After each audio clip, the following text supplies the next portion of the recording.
Tidak ada pertanggungjawaban kelompok. Yang ada adalah pertanggungjawaban individu. Setiap manusia akan melewati 4 waktu kehidupan. Apa yang akan terjadi setelah kematian, hanya agama yang bisa menjelaskan. Tidak ada yang lain yang bisa menjelaskan selain agama. Allah Subhanahu wa Ta'ala mengatakan, "Waqifuhum." Hentikan mereka. Innahum mas'ulun. Mereka semua akan dimintai pertanggungjawaban. Maka setiap kita harus menyadari betul bahwa pada akhirnya dia yang bertanggung jawab kepada kehidupannya sendiri, bukan orang lain.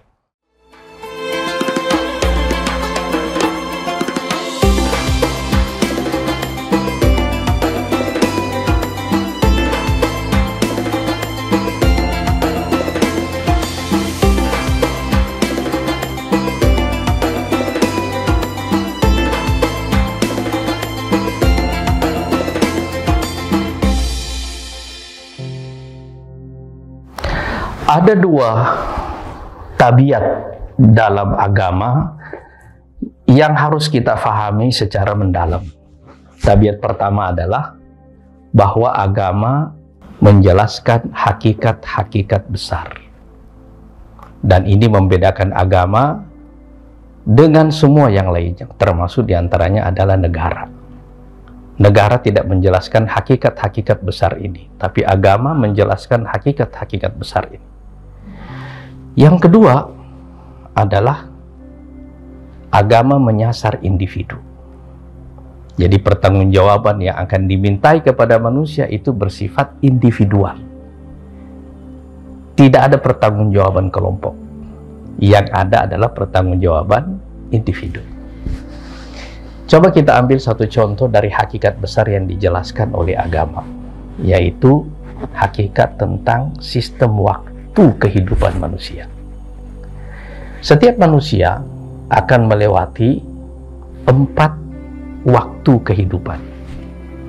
Yang pertama adalah waktu kehidupan di alam rahim.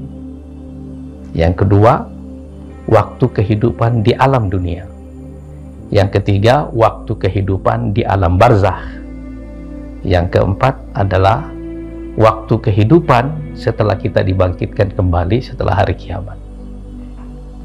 Dan pada periode yang keempat dalam kehidupan ini, hanya ada 2 pilihan yang tersedia bagi kita, yaitu surga dan neraka.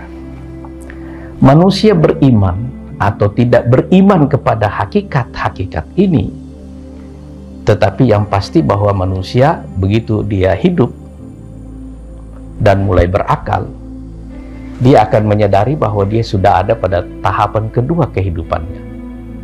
Setelah alam rahim, sekarang dia pada alam kehidupan.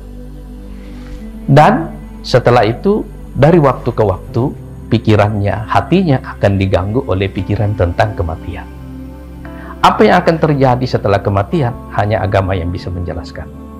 Tidak ada yang lain yang bisa menjelaskan selain agama. Nah, sekarang dalam makna kehidupan-kehidupan seperti itu, agama menyasar individu, bukan kelompok. Dan karena itu Allah Subhanahu wa Ta'ala mengatakan, wa kulluhum atihi yaumal qiyamati farda. Dan semua mereka kelak akan datang pada hari kiamat sebagai individu, bukan sebagai kelompok. Sekali lagi, sebagai individu dan bukan sebagai kelompok. Dan di situ ada persoalan baru, yaitu pertanggungjawaban. Allah Subhanahu wa Ta'ala mengatakan, waqifuhum, hentikan mereka. Innahum mas'ulun. Mereka semua akan dimintai pertanggungjawaban. Oleh karena agama menyasar individu dan bukan kelompok, maka setiap kita harus menyadari betul bahwa pada akhirnya dia yang bertanggung jawab kepada kehidupannya sendiri, bukan orang lain. Dia yang harus mempertanggungjawabkan kehidupannya sendiri. Makna dari pertanggungjawaban individual itulah salah satunya yang kita pelajari, misalnya dalam bulan puasa ini.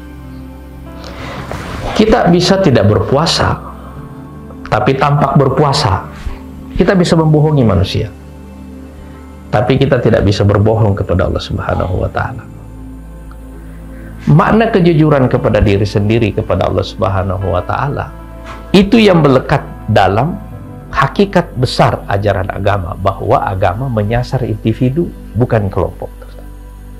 Bahwa ada syariat yang berhubungan dengan kehidupan kelompok itu jelas ada, tetapi pertanggungjawaban itu adalah individu. Nah sekarang makna inilah yang kita lihat ketika orang punya perasaan pertanggungjawaban secara individu. Kita akan melaksanakan syariat agama, ada negara atau tidak ada negara, ada kontrol dari masyarakat atau tidak ada kontrol, ada keluarga yang menegur kita atau tidak, tetapi makna pertanggungjawaban individu ini membuat kita itu akan menjalani kehidupan dengan lurus.